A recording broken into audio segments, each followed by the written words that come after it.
Ya está grabando, ¿vale? Vale.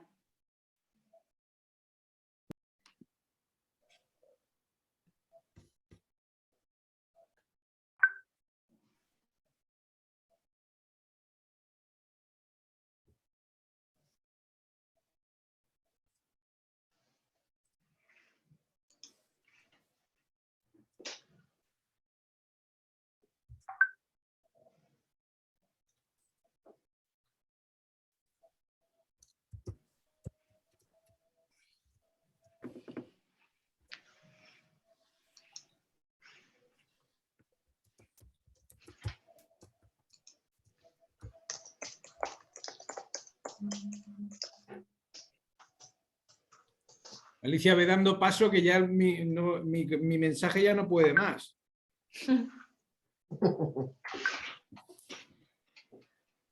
Ya están dentro, Jesús.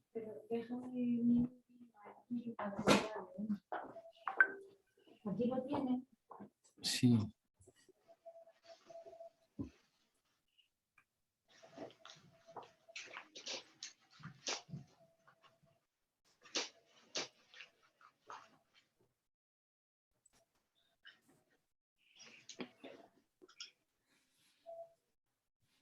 Buenas tardes, que no me he podido conectar antes.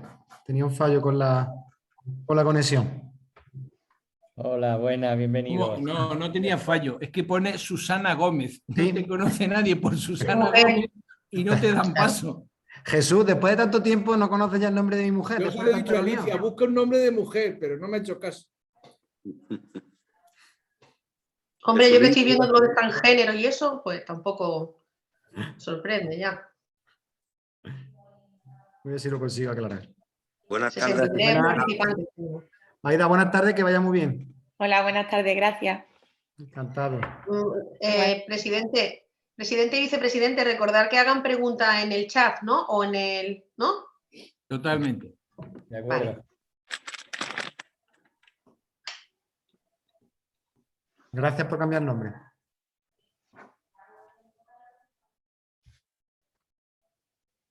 El experto aquí, el comité de expertos está formado por Miguel Ángel principalmente, ¿no? ¿Qué dices? Sí, básicamente. Tú eres un... Voy a empezar a grabar, ¿vale? Sí, ya lo sé. Sirve para todo, Jesús.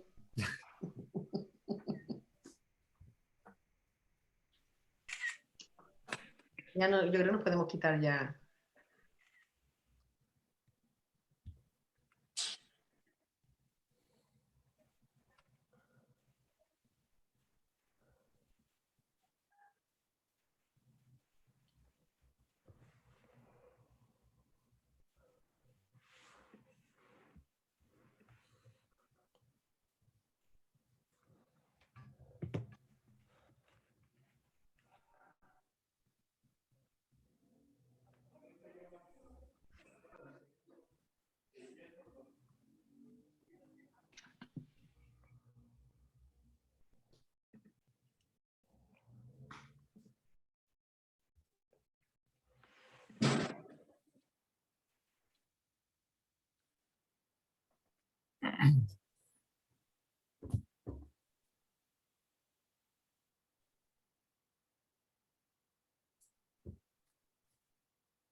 Bueno, damos un minuto de cortesía y ya decimos buenas noches.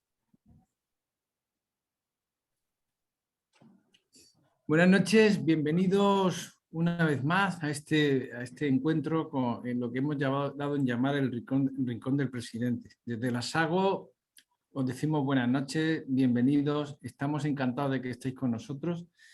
Y una vez más, el grupo del Hospital de Valme, con la doctora Valdivia y en concreto Aida, espérate que no me he puesto las gafas, Fernández. No, que va. Aida Tomaicet nos van a ilustrar y van a sacarnos dudas sobre un tema interesantísimo, como es el diagnóstico diferencial entre el prolazo uterino y la elongación de cervix. Y a ver si nos dais un poquito de luz y al final de esta hora salimos todos felices y contentos sabiéndolo distinguir. Y el doctor Fiol, que es el mentor de nuestro rincón, pues seguro que os va a animar y os va a decir la dinámica de trabajo. Venga, nos vemos. Buenas noches. Bueno, buenas noches, gracias Jesús y gracias a todos los que estáis ahí, tanto a los que vais a exponer como a los expertos, como a todos los asistentes, de los que ya de entrada esperamos que nos hagáis muchas preguntas a través del chat para que los expertos también puedan tener una base de datos de preguntas de cosas que más nos pueden interesar a todos, que a veces no siempre es lo que piensan los expertos, sino lo que pensamos los ginecólogos generales y más en un caso como este que nos vais a presentar. Después del éxito de la reunión anterior, que fue una presentación magnífica y el nivel que se alcanzó en la mesa redonda, creo que no tiene nada que envidiar, como decíamos, a otras de reuniones científicas, pues el hecho de que los residentes se hayan incorporado, de hecho, y con este nivel a nuestras reuniones y que lo hagan de esta manera, yo creo que también nos da un impulso importante como sociedad. Así que yo tampoco voy a hablar mucho, que lo que tenemos que dar paso a nuestros ponentes, dar las gracias al Hospital de Valme que ha querido participar en esta reunión y aprovechar también para agradecer este tirón porque ya tenemos lista de espera de próximas reuniones, como diré luego al final, así que espero que también todos los hospitales, todos los residentes os animéis a participar y a darle también este realce a la reunión que yo creo que lo tiene y que lo merece. Así que sin más, pues os paso la palabra a Maribel Valdivia, que nos va a presentar el caso, que creo que también, desde el punto de vista, como decía, para los que somos ginecólogos no especializados en suelo pélvico, nos plantea grandes dudas en nuestro quehacer diario y nuestra paciente en quirófano. Así que muchas gracias y adelante. Bueno, buenas noches a todos. Una vez más, compartir con la audiencia pues esta iniciativa que surgió en el grupo SAGO, que era la de los casos clínicos, de que tuvieran presencia los residentes, que nos resultó como una idea novedosa y muy bonita, y además que hicieran su currículum con todo este momento de pandemia que teníamos, pero que además puede continuar con el tiempo. Nosotros quisimos también abrir boca porque había gente que a lo mejor todavía no estaban bien enterados y presentar un caso clínico que no es un caso clínico ideal, sino un caso clínico real, porque lo tenemos en la consulta. Disponemos de una unidad de suelo pélvico que explora el caso clínicamente y una unidad puntera de ecografía de suelo pélvico liderada por el doctor San y el doctor Mejido, que son los que nos van a dar también el punto de novedad y el punto de modernismo en el tema de la especialización en suelo pélvico. Pasamos ya que lo describa Aida, que se ha tomado muchísimo interés y que está muy bien pormenorizado el caso. Bueno, buenas tardes. Soy Aida Tomaice, residente de tercer año del Hospital de Valme, y os voy a presentar el caso clínico de hoy, del que estoy a cargo en esta segunda sesión del Rincón del Residente.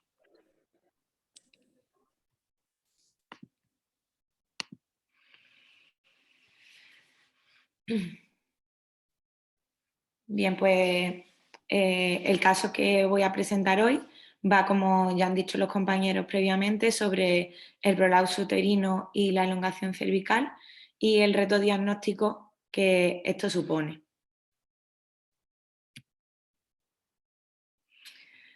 Para comenzar, diré que es importante destacar que existen una serie de factores de confusión que nosotros nos encontramos en nuestra mesa quirúrgica que hacen que esa correlación entre la clínica y la mesa quirúrgica no sea totalmente fiel. ¿Cuántas veces no nos hemos encontrado, hemos programado una cirugía y sin embargo en la mesa quirúrgica nos hemos encontrado todo prolapsado y hemos tenido que hacer un cambio en esa indicación en nuestra paciente? Hemos indicado a lo mejor una histerectomía vaginal cuando solo era necesario una amputación cervical tipo técnica de Manchester o incluso al contrario. ¿Qué factores de confusión son los que se nos presentan a nosotros en la práctica clínica habitual y que nos hacen tener esto como que no se nos correlacione? Pues bien, son el vaciado incompleto, ya sea de vejiga o recto, y una maniobra de Valsalva incorrecta. Esa maniobra de Valsalva, para que sea efectiva y nos dé una fiel representación del mayor descenso posible de nuestros órganos pélvicos durante la exploración, ha de ser de al menos 6 segundos y además no debe existir una disinergia del músculo elevador del ano concomitante. Sin embargo, sí que sabemos que la correlación entre la clínica y la ecografía sí es capaz de salvaguardar todas estas diferencias. Como durante la presentación del caso trataré de exponéroslo y presentároslo.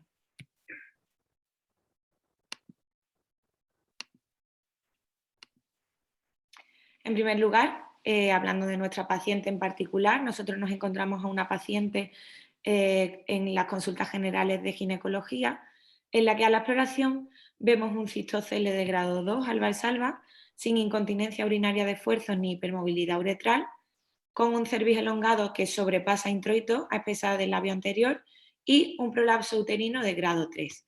Ante estos hallazgos de prolapso uterino, nosotros derivamos de forma sistemática a la consulta de suelo pélvico, una consulta específica que nosotros tenemos desde la que hacemos una exploración mucho más dirigida y no solo eso, sino desde la única desde la que se realizan las intervenciones quirúrgicas, las indicaciones.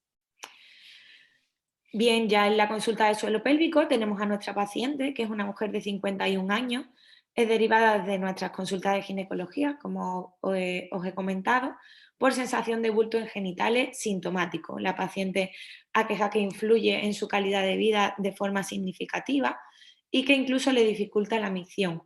Ella aqueja que refiere incluso prensa abdominal para completar la misma y que además haciéndole una anamnesis dirigida acerca de cómo son sus relaciones sexuales, por ejemplo, también refiere molestias con las mismas, debidas a este prolapso.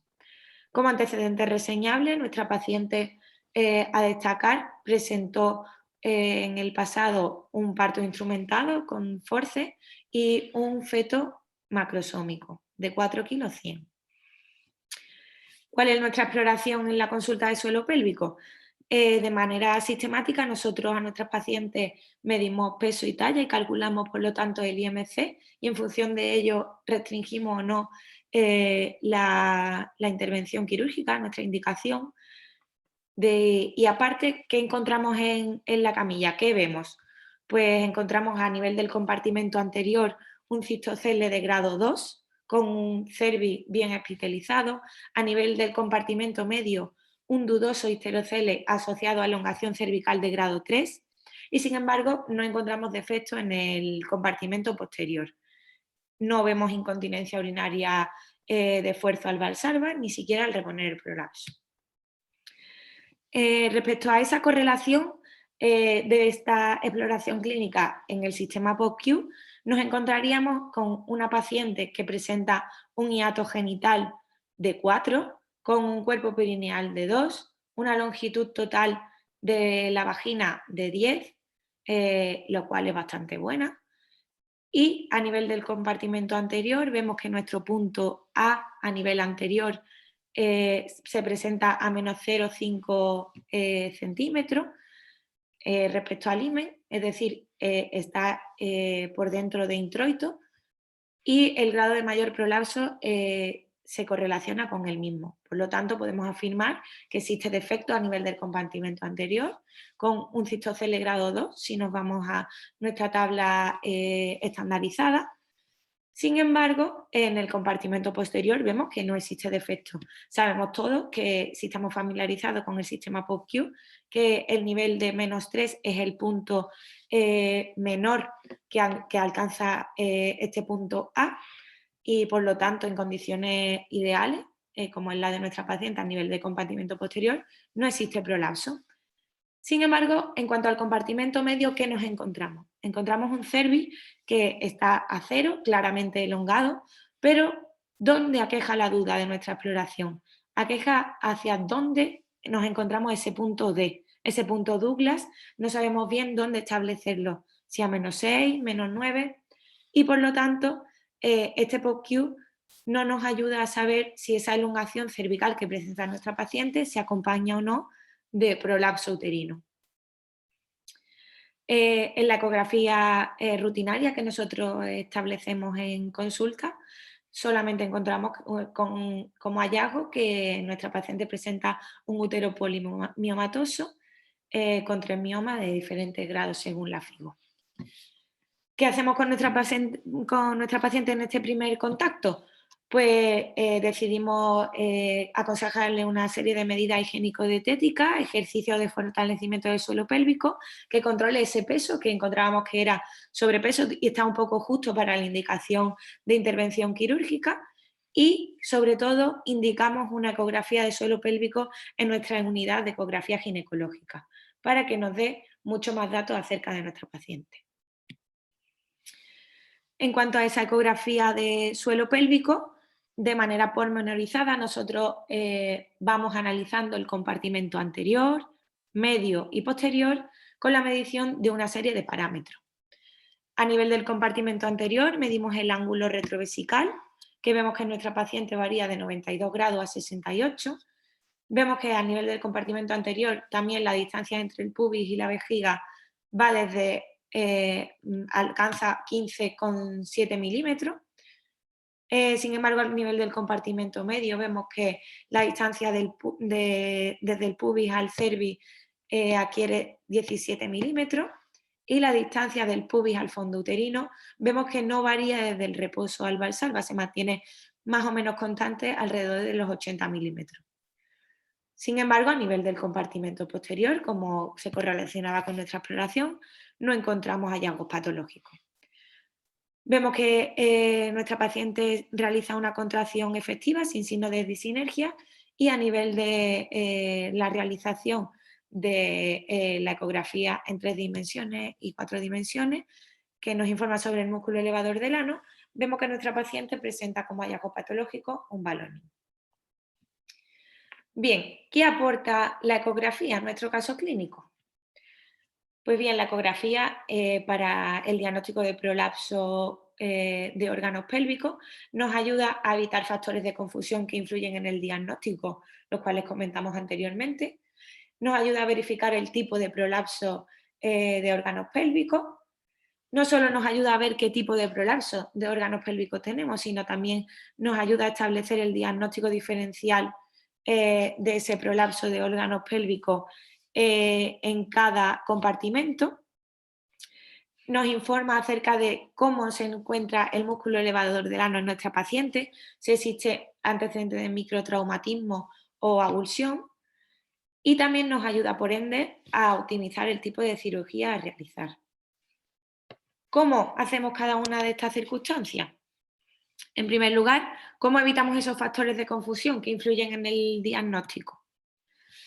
Pues con la realización de la ecografía, como antes comenté, podemos de forma sencilla y rápida identificar si nos encontramos con una vejiga llena, lo cual significaría un factor de confusión importante en nuestra paciente, o si la ampolla rectal también se encuentra llena.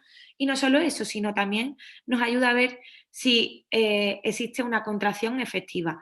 No existe disinergia del músculo elevador del ano, es decir, no nos encontramos que existe una contracción simultánea a la vez que nosotros pedimos a nuestra paciente que realice la maniobra de Valsalva. En nuestra paciente, en nuestro caso clínico, nuestra paciente no la presentaba. También nos ayuda a verificar qué tipo de prolapso tenemos, qué prolapso de órganos pélvicos tenemos. De manera rápida os resumiré que nosotros identificamos un corte medio sagital y en él identificamos varias estructuras. Como podéis ver aquí en el compartimento anterior identificamos uretra y vejiga, que aparece por aquí.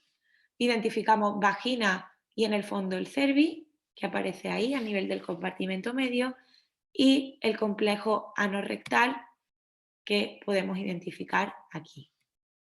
Todo ello de forma sencilla y valorable por ecografía, como nosotros hemos desarrollado en nuestro equipo de trabajo en el manual de ecografía transperineal de suelo pélvico. En nuestra paciente, ¿qué datos teníamos? Pues para verificar qué tipo de prolapso presentábamos. A nivel del compartimento anterior, la distancia desde el pubis a la vejiga era de 15,7 milímetros y en el compartimento medio la distancia del cervix al pubis presentaba 17 milímetros. ¿Qué nos quiere decir esta medida? ¿Qué información nos da? Pues sabemos, desde que se estableció con Díez en 2000 y su grupo de trabajo en 2007, que tenemos la medición desde la que vemos aquí en rojo, que marca la línea que pasa por el borde posterior inferior de la sínfisis del pubis, que es nuestro punto de referencia ecográfico, como podéis ver por aquí. Todo aquello que prolapsaba por encima de esa línea, en el compartimento anterior 10 milímetros, en el compartimento medio 15 milímetros y en el compartimento posterior 15 milímetros, nos daba información acerca de que existía en nuestra paciente un prolapso significativo, es decir, sintomático, que por lo tanto iba a requerir seguramente cirugía por parte de nuestra paciente. En la nuestra vemos aquí que a nivel del compartimento anterior sobrepasa esos 10 milímetros con una medición de 15,7 y sobrepasa el compartimento medio con la medición de 17 milímetros. Por lo tanto, sabemos que existe defecto del compartimento anterior y del compartimento central en nuestra paciente. No solo eso, sino que también establece el diagnóstico diferencial con el tipo de prolapso en cada compartimento. ¿Cómo hacemos esto? En nuestra paciente, analizando estas mediciones, a nivel del compartimento anterior, medimos el ángulo retrovesical. Vemos que este varía entre el reposo y el valsalva y que no aumenta, no solo no aumenta, sino que además disminuye. Por lo tanto, nos está ayudando con este diagnóstico diferencial entre si existe cistocele aislado o cistouretrocele. Nos da información de que esta paciente no presenta cistouretrocele. ¿Por qué podemos afirmar esto? Pues como veis, no aumenta esa distancia y por lo tanto disminuye. Sabemos entonces que no existe hipermovilidad. Ahora pasaremos a comentarlo específicamente. Como veis aquí, traigo un ejemplo que este sería como el de nuestra paciente, en el que vemos que es un ángulo bien agudo en reposo, que al valsalva tampoco se modifica en gran medida. Aquí tenéis una representación gráfica de cómo mediríamos el ángulo retrovesical y aquí nos está dando información de que esto es un cistocele aislado. No existe esa hipermovilidad asociada y por lo tanto eso nos da información acerca de que no va a existir una incontinencia de fuerza acompañante casi seguro en nuestra paciente.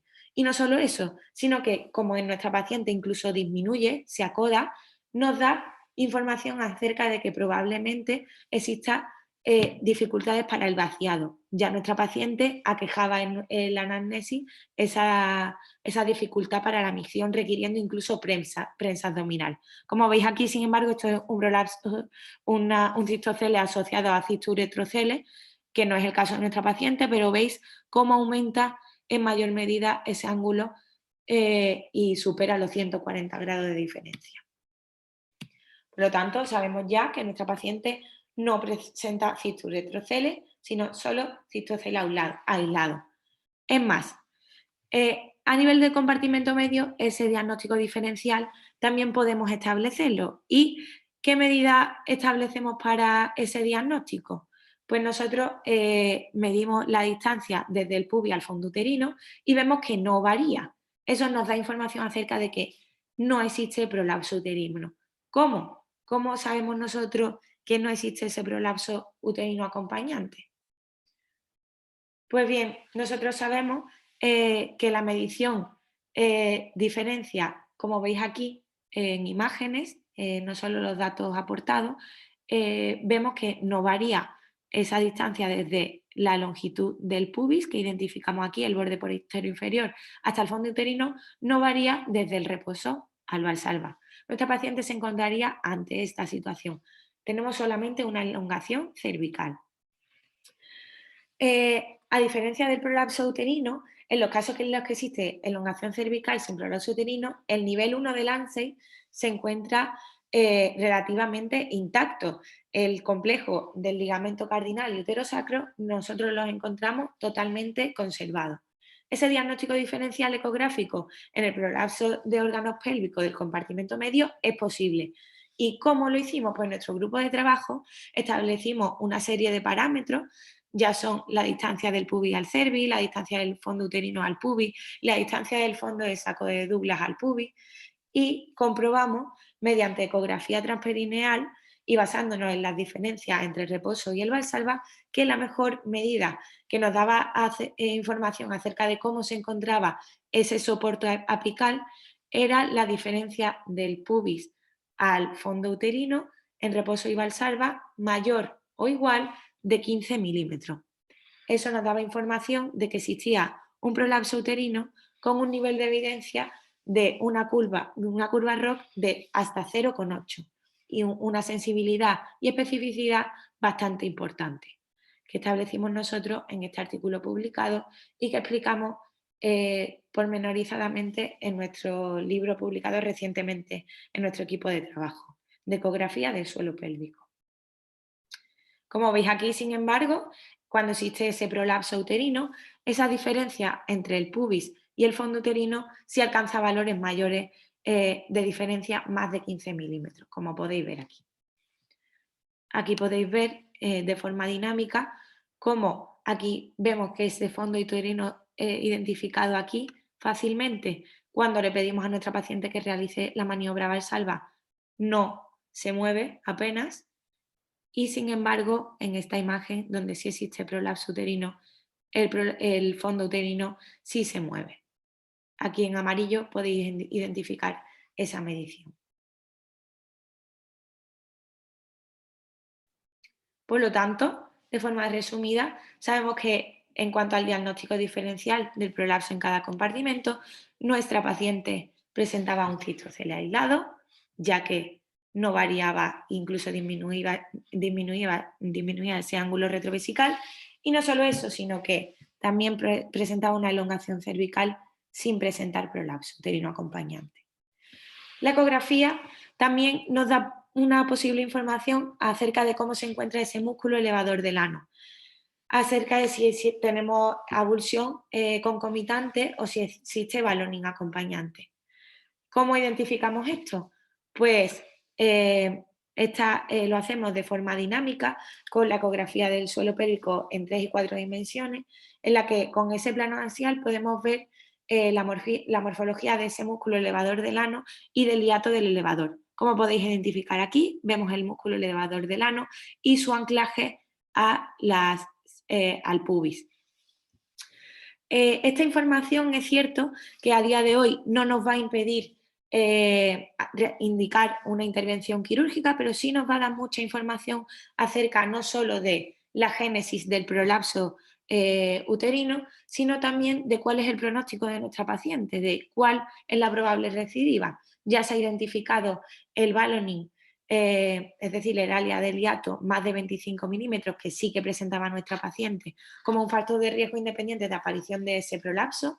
Y no solo eso, sino que sabemos que aunque nuestra paciente no es nuestro caso, pero siempre que exista abulsión concomitante a un prolapso de órganos pélvicos, existe un incremento del factor de riesgo de aparición de hasta 2 veces, hasta el doble, y no solo eso, la recidiva después de una cirugía convencional está muy aumentada con esa abulsión del músculo elevador.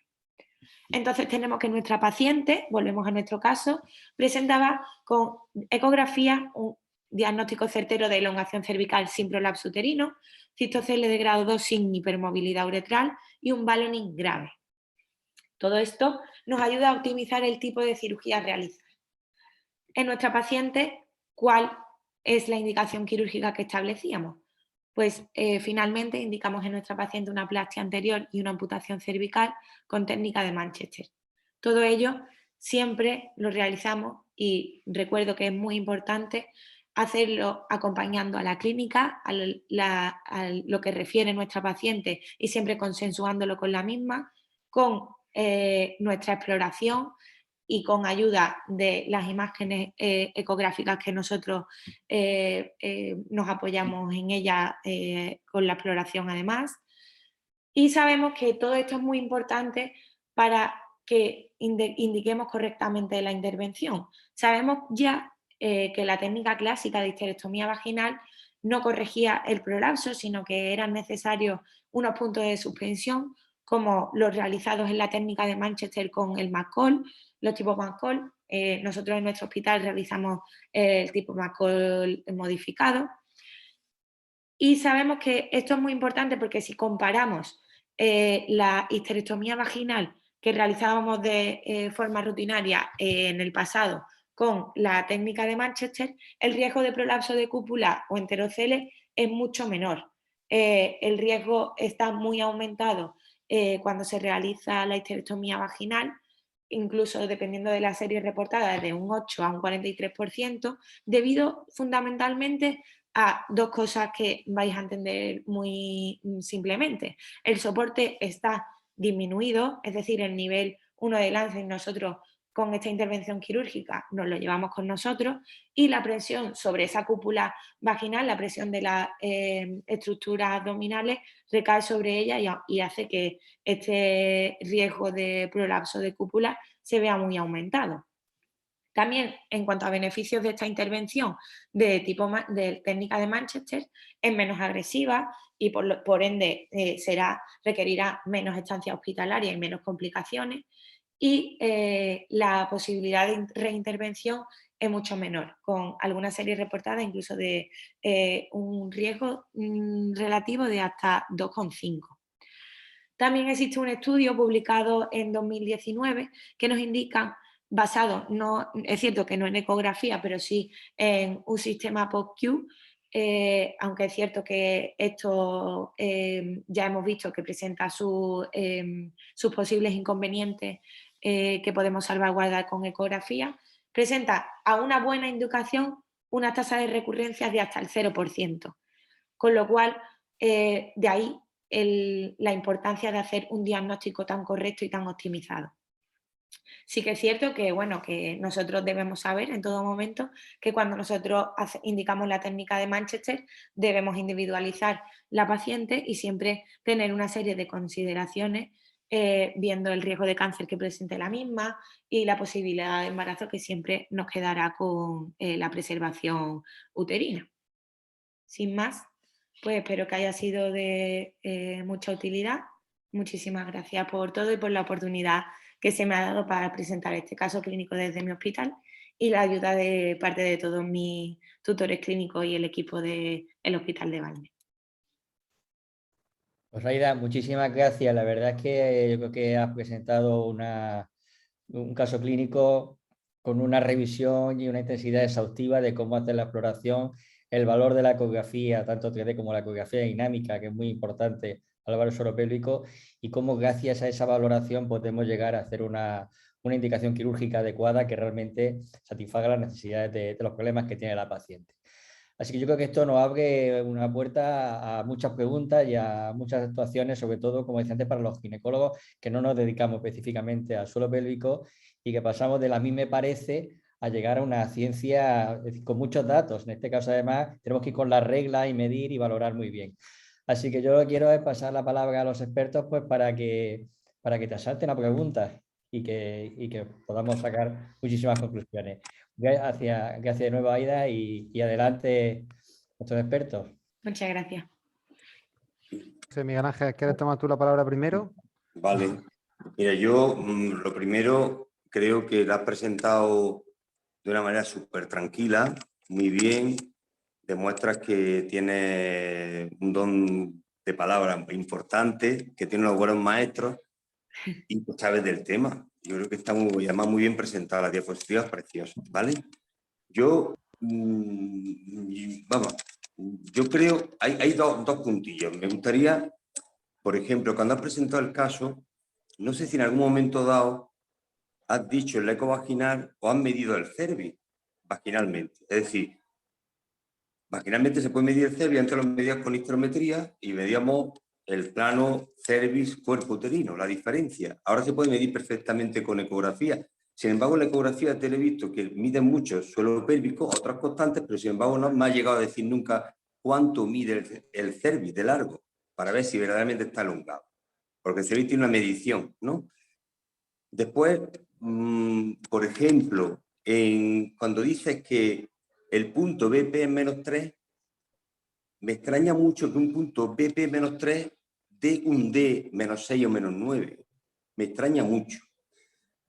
Me extraña mucho. El punto D debe ser también -3 o -4, como mucho. No creo que D -6, -9, ¿vale? Y después yo, por ejemplo, hago exploraciones y no sé si ya se hacen, pero yo las sigo haciendo. Las sigo haciendo en un momento dado, precisamente porque el Valsalva confío poco en las pacientes en el momento que estoy explorándolas, me cojo las pinzas de POSI y tiro verdaderamente del útero para ver si se prolapsa, para ver si es real ese prolapso o no. Y yo no sé si eso lo haces tú o lo hacéis. Otra cosa, por ejemplo, cuando dices la recidiva de las histerectomías vaginales, porque nivel 1 lo llevamos para adelante, yo pienso que, por ejemplo, una cosa que no solemos hacer es el nivel 2 solaparlo al 1. Es decir, cuando hacemos la plastia anterior, debemos la fascia llevarlo al uterosacro y cerrar eso. Entonces estamos uniendo el nivel 2 con el 1.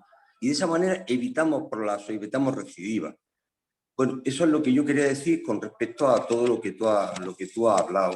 Había más cosillas, pero vamos, con eso para mí es suficiente. Es decir, creo que es muy bueno, pero han mezclado mucho la ecografía del suelo pélvico y has hablado muy poco de la exploración real de esa paciente. Es decir, quizás porque ya le estáis dando en Balme muchísimo valor y muchísima importancia a la ecografía del suelo pélvico. No sé. Puedo contestar la parte clínica, puedo contestar un momento y después va a contestar José Antonio perfectamente. Nosotros medimos no la longitud del cervix, medimos todo el útero. Úteros que son de pacientes jóvenes, de pacientes a veces multíparas y pacientes que tienen una gran amplitud vaginal. Y tú ves que está prolapsando el cuello. Medimos ecográficamente y también con nuestra exploración clínica, medimos la longitud del cuello y lo medimos en relación la ratio que hay entre la longitud uterina y la longitud del cuello. Pero realmente eso no es lo más novedoso en la ecografía del suelo pélvico y te lo va a explicar José Antonio. Yo lo puedo medir y yo puedo tener una sospecha clínica, pero sin ir más lejos, el otro día tuvimos un caso clínico de una paciente que cuando la vimos en quirófano dijimos, opa, esta paciente está prolapsada. Y volvimos a comprobar que la ecografía de suelo pélvico hecha por la unidad confirmaba que ese fondo uterino no se desplazaba. Y es la típica confusión que tú tienes en la clínica cuando la exploras. Esa paciente lo hubiéramos llevado sin una ecografía de suelo pélvico especializada, la habríamos llevado a hacer una histerectomía. Y se pueden hacer histerectomías, por abajo se puede sacar cualquier cosa. Pero si estamos fastidiando ya el primer nivel de lance, entonces estamos fastidiando a la paciente para el futuro. Y eso yo creo que ha sido la novedad ecográfica y la novedad en la exploración complementaria. ¿La clínica sirve? Pues claro, estamos pasando las consultas clínicos, pero el apoyo y no es una ni dos, es muchas pacientes que cambian absolutamente la indicación quirúrgica porque nos hace una evaluación correcta de lo que es ese descenso y también el ballooning que nos aporta. Y eso nos lo puede contar José Antonio perfectamente. Miguel Ángel, bueno, buenas noches a todos, buenas tardes. En Hola. primer lugar, felicitar a Aida por la presentación, ha sido una presentación muy ilustrativa. Y bueno, te voy a contestar, Miguel Ángel, a las preguntas que has emitido con respecto al cervix, que por qué no medimos el cervix ecográficamente. Simplemente no lo medimos porque en una mujer no gestante el cervix es impreciso. Intentar buscar una medición de la longitud cervical exacta en una mujer no gestante es impreciso. Entonces, está visto, no lo digo yo, sino está descrito en literatura. ¿Qué es lo que se han hecho? Se han hecho mediciones con sonda de Foley, llenamos sonda, tiramos, medimos cuánto es el cervix, pero prácticamente durante el embarazo. ¿Se ha cortado? Sí. Parece que a José Antonio algo pasa con la cobertura, ¿no? Está en el hospital y... No lo sé. A ver. Puede tomar la palabra Aida mientras, ¿no? Sí. Sí. Mira, sí que es cierto que nosotros hacemos las mediciones para considerar prolapso, medimos lo que sobrepasa el cervix del pubis, de esa horizontal. Y eso sí que ya nos da información de cómo se encuentra ese compartimento medio, de si está prolapsado o no. Pero nosotros lo que queríamos sobre todo identificar es cómo se encuentra el final, cómo tenemos ese soporte apical.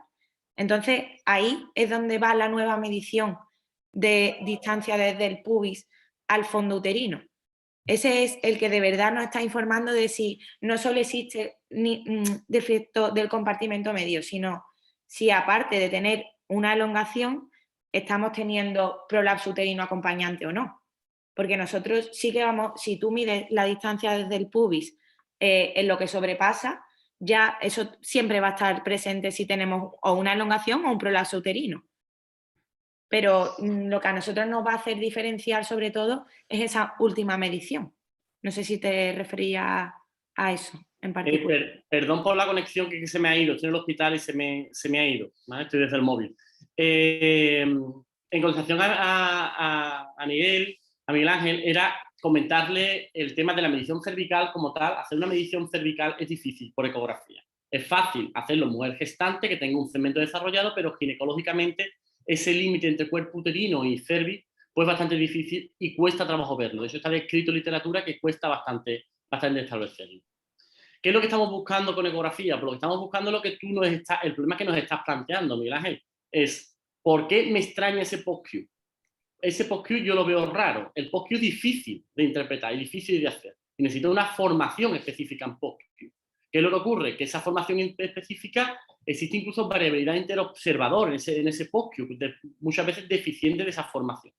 ¿Qué vamos a tener? La ecografía lo que me está permitiendo es diferenciar única y exclusivamente qué tipo de cirugía tengo que realizar, a qué mujer tengo que aplicar.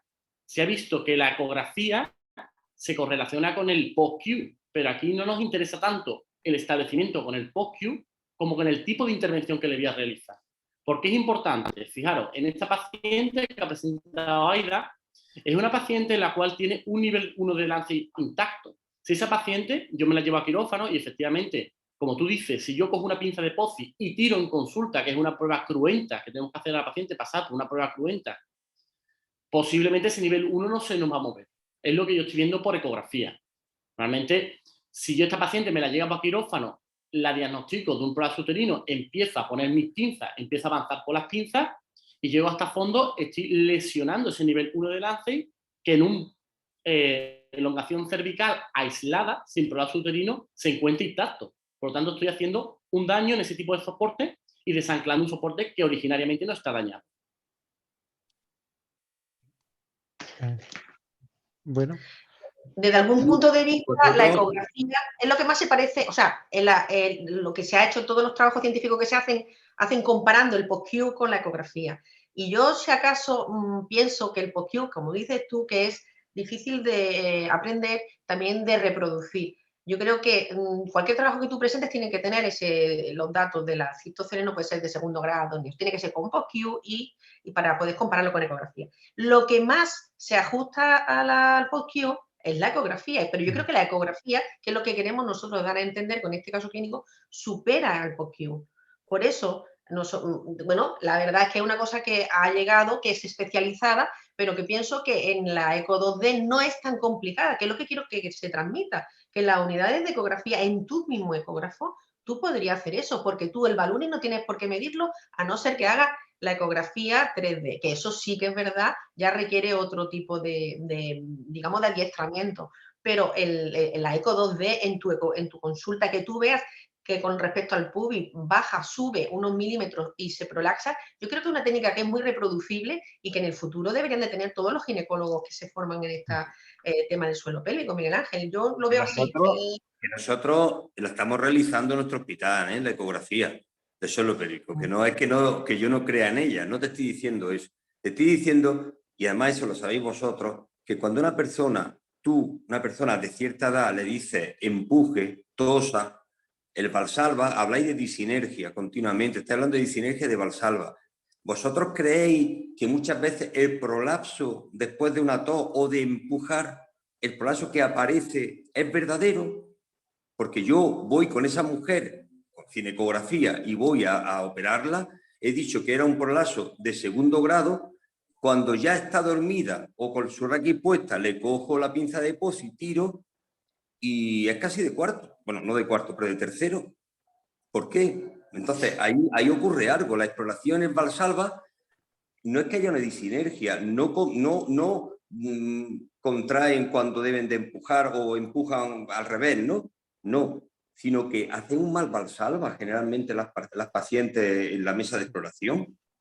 No sé si estáis de acuerdo en eso, pero yo lo veo día tras día. Sí, Miguel Ángel, y además, mira, en ese aspecto Estoy de acuerdo contigo y de hecho no quería sacar el tema, pero bueno, me veo obligado a sacarlo. Actualmente hemos visto que con esas mediciones, esas variaciones entre reposo y el Valsalva, varía mucho de una persona joven a una persona mayor. ¿Qué es lo que ocurre? Intentamos aplicarle, de hecho hemos aplicado y hemos patentado un software en el cual personalizamos esa medida en relación a la edad de la paciente.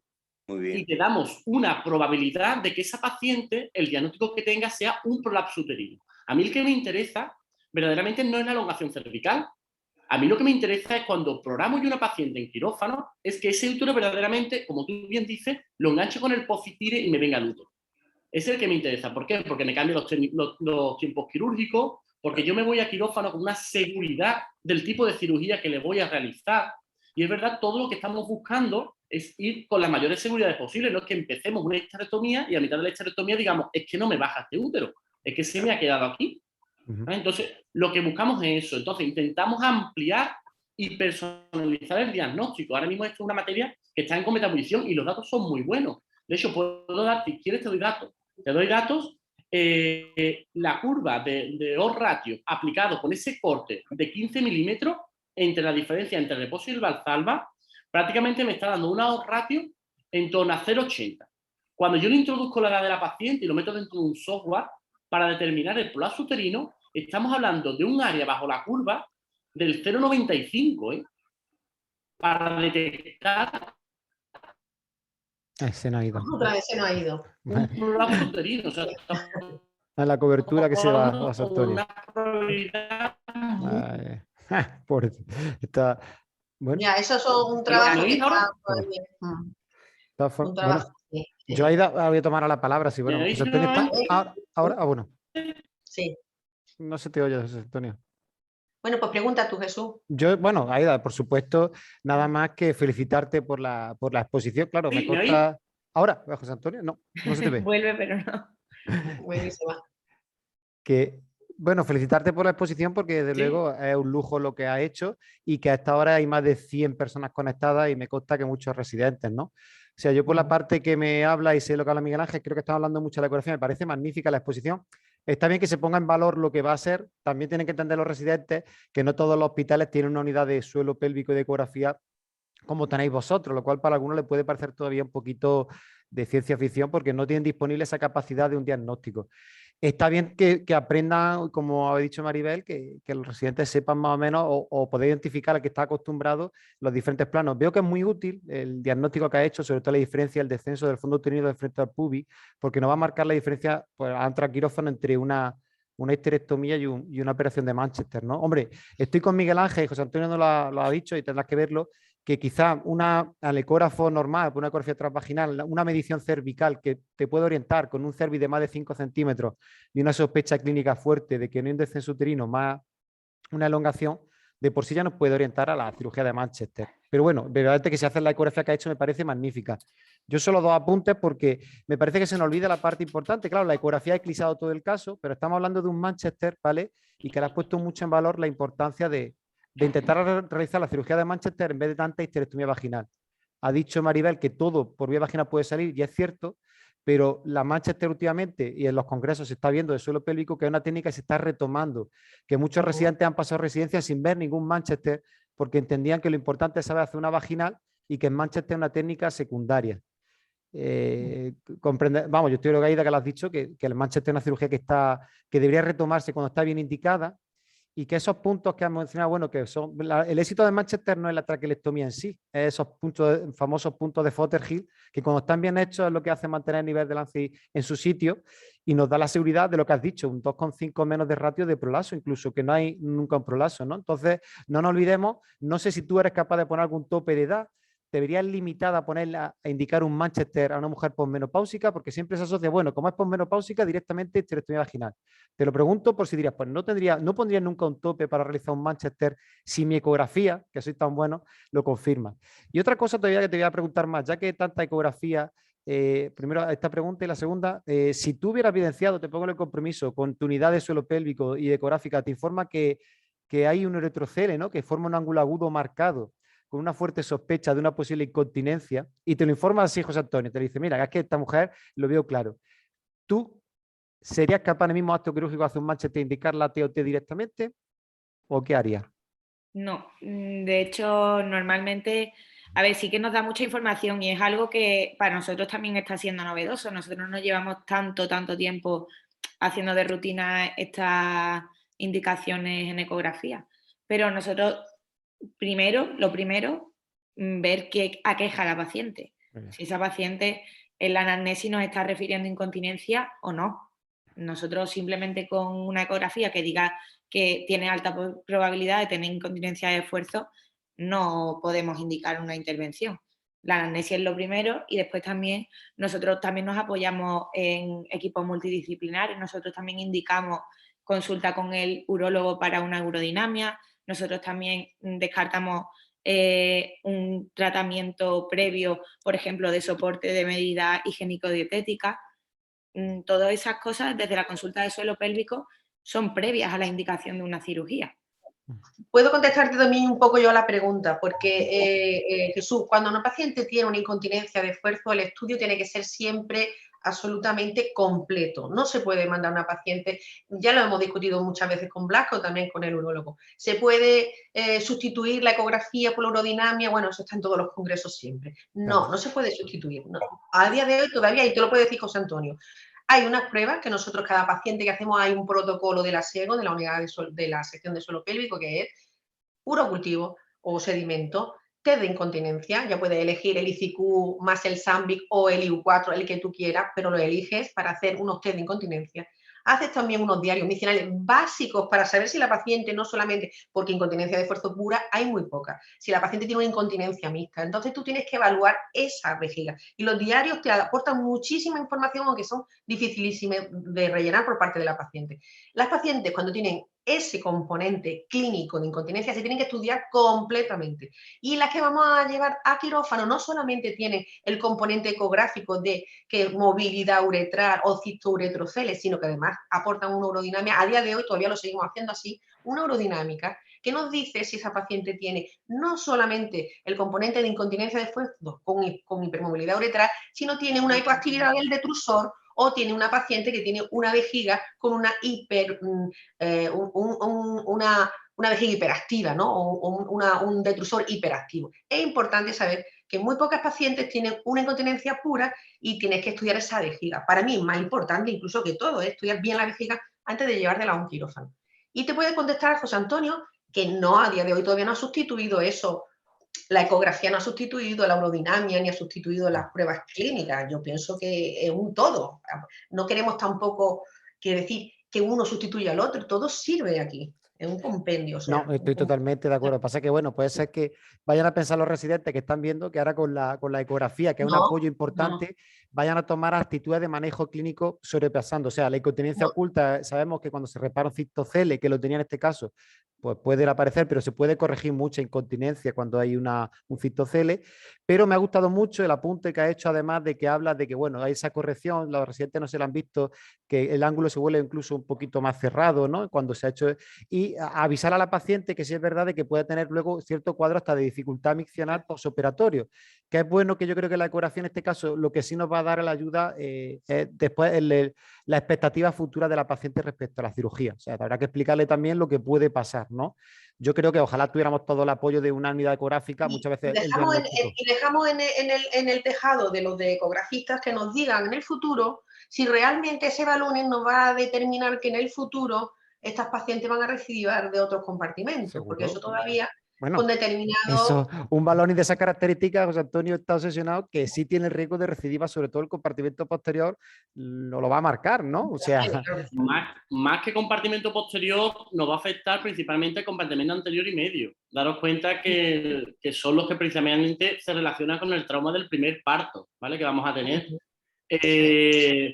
Tema de ecografía, pues principalmente, para que nos llevemos una idea, es una prueba complementaria en la cual no debemos realizar indicaciones basándonos única y exclusivamente con la ecografía. ¿Vale? Es una prueba complementaria que la vamos a utilizar en casos de duda. ¿Qué tiene que aparecer en todo informe? Como resumen, para que lo tengan como un taller de residentes, para que lo tengan todos los Se le va la cobertura. En Ahí lo todo tengo. informe Se de corta, José Antonio. ecografía de suelo pélvico tienen que aparecer 5. Se corta. Sí. Bueno, si se corta me interrumpí. Primero, factores de confusión que aparezcan, compartimento que esté afectado, diagnóstico diferencial dentro de cada uno, que es muy importante, Se ha cortado, José Antonio. y la relación que existe entre los diferentes compartimentos. ¿Me oís de nuevo? Se ha cortado, se te corta. ¿Me oís? ¿Tienes algún problema? ¿Sí? Corta, ¿no? Ahora ya otra Se vez. corta. Está aquí otra ¿Sí? vez. Eso, pues lo último que quería deciros es la relación que existe entre los diferentes órganos. La ecografía me permite no tocar los compartimentos, dejar los compartimentos intactos y pedirle a la paciente que realice un Valsalva. Y puedo ver exactamente cómo se correlacionan los compartimentos entre sí, que eso es un aporte extra. Si tengo un compartimento medio que me obstruye una uretra, que favorece un cistocele anterior, que no tiene relación con otros compartimentos, eso es muy importante dentro de la ecografía. Yo creo que también Yo se me ha creo que la olvidado el antecedente del parto, ¿eh? De verdad que lo ha dicho Aida muy bien la historia, pero bueno, yo siempre estoy obsesionado a los residentes que les gusta la tocurgia, cualquier residente, que esto es para residentes, el antecedente de un forceps de un feto que quizás podía ser el posterior o no, de 4 kilos 100, pues es un dato en la historia clínica que hay que marcar también mucho como predictor, ¿no? O sea, No esa solo el historia force, obstétrica, el peso y tipo de parto, ¿no? Que no se nos olvide porque siempre los forceps posterior, por ejemplo, que son un instrumental que a la residente le apetece mucho hacerlo, yo se lo digo a los míos, digo, tened en cuenta cuando hagáis este tipo de instrumentales o lo indiquéis, la lesivo que puede ser para el suelo pélvico, ¿vale? Pero bueno, me parece de verdad, Aida, perfecto la propuesta, felicitarte por mi parte, me parece que además te has defendido estupendamente, maneja el tema y claro, con el apoyo que tienes, pues me parece excepcional el caso. Yo quiero apuntar un poco, no solo el forceps produce daño, la ventosa también, y el Sí. equipo de trabajo de esta gente lo está demostrando. Sí, pero normalmente hay un factor de confusión que el forceps se utiliza en partos más distóxicos, por así decirlo. Pero bueno, es el pero podemos, es factor de confusión que nunca se va a igualar, pero bueno, ahí sí podemos entrar. Pero yo digo que me ha encantado el tema por abordar la cirugía de Manchester. Yo soy un gran defensor de este tipo de cirugía, que debo hacerla más, y Aida lo ha dicho estupendamente, y el apoyo ecográfico que ha expuesto a los residentes me parece que hay que implementar poquito a poquito esa formación.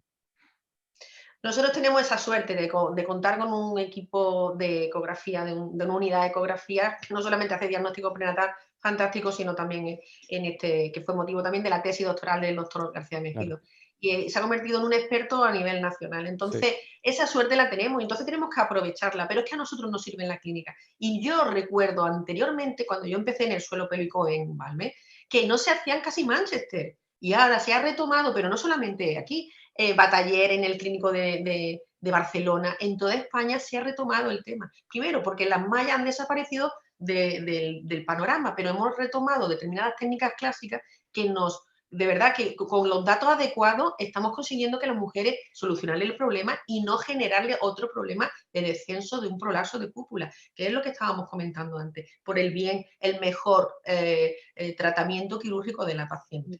Y eso es lo que yo creo que tenemos que concluir, ¿sabes? En este... Sí, claro. Bueno, y animo a todos los residentes que estudien muchísimo ecografía. Claro, aquí pregunta Jesús Jiménez que si, bueno, sería para Aida, ¿ecografía en todos los casos o solo en casos de duda o en casos de exploración con duda? ¿No? Hombre, nosotros... Pero ten en cuenta que no eres tú tu hospital, ten en cuenta que serían los hospitales de Andalucía, ¿vale? Que es que no todos tenemos esa, no somos el Valme. A ver, si lo disponemos en todo, Jesús. Bueno, no, José Antonio, no todos tenemos la unidad que tiene. Ya, pero si no pero podemos aprender todos. De la prueba, sí, poco a poco se si puede. No disponemos de la prueba, eso, si no disponemos de la prueba, no podemos establecerla, pero si tenemos la posibilidad de realizarla, a todos nos vayamos a llevar a un quirófano, que ahí no entra en tanta profundidad, pero cuando nos metemos en prolapso de compartimento posterior, ¿no? El diagnóstico diferencial es brutal, la cantidad de patologías que hay, las correlaciones que hay. Por lo tanto, estamos diagnosticando un rectocele, estamos diagnosticando una elongación cervical, si lo vemos por ecografía, certificamos lo que vamos a meter en quirófano. Por lo tanto, si la disponemos, la utilizamos. Principalmente perdón, a ver, los menos experimentados, responderme la pregunta, ¿vale? Yo sé que tú eres un enamorado de la ecografía y fenomenal. Yo sé que vuestro grupo se apoya en la ecografía, vale. Pero como esto no es una herramienta de ecografistas entrenados específicamente en suelo pélvico, en la generalidad, ahora yo abogo para ver la experiencia de los clínicos, los que estáis haciendo suelo pélvico habitualmente. Cuando vosotros enfrentáis a una paciente, hacéis vuestra exploración clínica sistemática. Miguel Ángel se auxilia del suposis, sí, no. Es decir, tú cuando haces una exploración completa de una paciente, llegas a un diagnóstico claro y no tienes dudas, ¿necesitas la ecografía? No, No. no la necesitas. Vale, eso es lo que quería. Es que ese mensaje No es la el que me interesa que Lo no que pasa llegue. es que yo, aunque tenga la certeza de que es una elongación, la mando porque nosotros tenemos que trabajar con todas las pacientes que hacemos. Si nosotros tenemos esa posibilidad y no hay ningún problema para hacerlo, de ahí se puede sacar, extrapolar después determinados resultados. Y entonces, si tenemos una unidad que investiga eso, a mí me da mucha pena que los casos no se vayan evaluados por eso. Perfecto, perfecto. Vale, Pero en el pregunta. manejo clínico cotidiano, yo me auxilio de la ecografía y ya buscaré la persona que me la haga en aquellos casos que yo en la clínica tenga dificultades diagnósticas, ¿vale? No aprecio bien un debilitamiento del compartimiento Vale. tal, de los ligamentos de anclaje, ahí sí me auxilio, ¿vale? Si tengo una incontinencia, puede haber un defecto del ángulo retrovesical, de acuerdo, perfecto, y es lo que hay que hacer. Pero solamente en casos de duda. Te digo para que la gente no se vaya de angustia esta noche a su casa y lleguemos mañana a todos los centros y los que no tenemos ecografistas expertos, no nos bombardeen la cabeza que parece que todo lo que estamos haciendo en diagnóstico, exploración, en patología del suelo pélvico y cirugía lo estamos haciendo mal si no hacemos ecografías. Eso es lo que quiero que me aclaréis. No, sí. No, A ver, yo no pienso se está haciendo nada. La cuestión no es que se está haciendo mal. No es que se está haciendo mal. Es que tenemos una prueba. Es que cuando empezó la urodinamia, ¿se estaba diagnosticando más una incontinencia si no tiene una urodinamia previa? No se está diagnosticando mal. Es una prueba complementaria que en los casos, en algunos casos en concreto, podemos ver más cosas de las que verdaderamente estamos diagnosticando en un principio. Una intusión rectal no eres capaz de diagnosticarla como te vayas con un ecógrafo. Es que es imposible, lo vas a confundir con un rectocele. De hecho, la experiencia más clara la tiene Maribel. Maribel ha vivido una época en la cual en su centro no tenía ecografía y está viviendo a una época que prácticamente todas las pacientes que se lleva a quirófano tienen una ecografía. En la gran mayoría verificamos lo que ella está determinando. Bueno, ¿Dónde le aportamos a ella?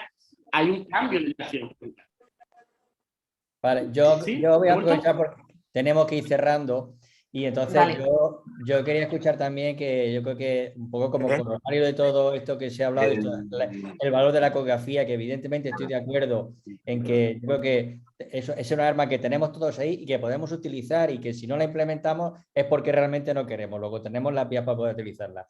Entonces yo quería que Aida nos cerrara un poco toda esta reunión, pues sacando estas conclusiones prácticas para que todos nos llevemos a casa qué podemos hacer, qué debemos hacer y qué tenemos que hacer ante una paciente que tiene un prolapso de suelo pélvico.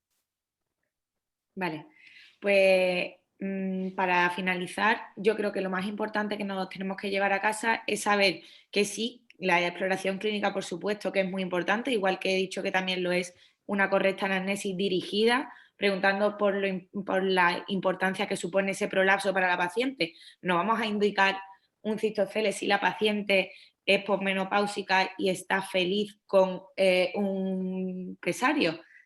Nosotros tenemos siempre que ver las quejas, en primer lugar, de nuestra paciente, la anamnesis dirigida con sus antecedentes, después qué exploración vemos nosotros, y no solo eso, es como decía José Antonio, como decía, lo que tenemos que, sobre todo, ver y usar la ecografía como un instrumento más, un avance, y sobre todo en caso de duda, para empezar a andar en la ecografía, pues nos resuelve de forma, pues nos da el diagnóstico de que realmente no es lo que vemos solo en el exterior, sino qué tenemos dentro. Entonces, al ver qué tenemos dentro, cómo es nuestro prolapso, cómo es ese soporte apical, cómo es el diagnóstico diferencial del compartimento posterior, pues la indicación quirúrgica es totalmente óptima. Yo creo que eso es lo más importante para llegar a un buen pronóstico, a un buen futuro para nuestra paciente. Tenemos que optimizar el diagnóstico con todas las herramientas que dispongamos. Pues muchísimas gracias, porque yo creo que ha sido una sesión realmente enriquecedora. Además, me ha encantado que mientras estabas hablando, tus maestros, nuestros maestros, porque aprendemos de ellos, estaban afirmando y asentando todo lo que estabas diciendo, lo que supone que efectivamente estamos todos de acuerdo y que, bueno, que te han avalado, te han apoyado y que afortunadamente gracias a ellos también has presentado una exposición realmente enriquecedora. Agradecer a los expertos que han estado ahí también dándote la castaña un poco con respecto a todo el caso, que es de lo que se trata, a todos los presentes, que como decía Jesús, hemos doblado la sesión anterior, o sea que espero que sigamos esta progresión. Así que muchas gracias a todos. Y luego ya un poco insistir en que efectivamente ya tenemos próximos casos para los siguientes meses, tenemos cierta lista de espera, animaros a todos los hospitales y a todos los residentes a que presentéis vuestros casos. Y por mi parte voy a pasar la palabra a Jesús, pero que nos emplazamos para el mes de enero. Perdón, el mes de diciembre, que nos quede por medio, el mes de enero, ¿no? Estoy hecho un lío ya con qué día 1.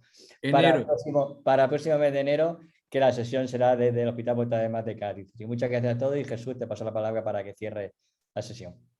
Bueno, yo quiero dar las gracias a todos. También agradecer a los alumnos de la Facultad de Medicina de Málaga, que también le hemos dado acceso a estas sesiones como de especial interés a la hora del conocimiento de la patología ginecológica. Desearos a todos feliz Navidad, que ya está ahí encima, ¿vale? Cuidaros mucho y es un placer estar con vosotros. Buenas noches. Muchísimas gracias a todos. Buenas noches. Un beso a todos. Gracias por la oportunidad, gracias.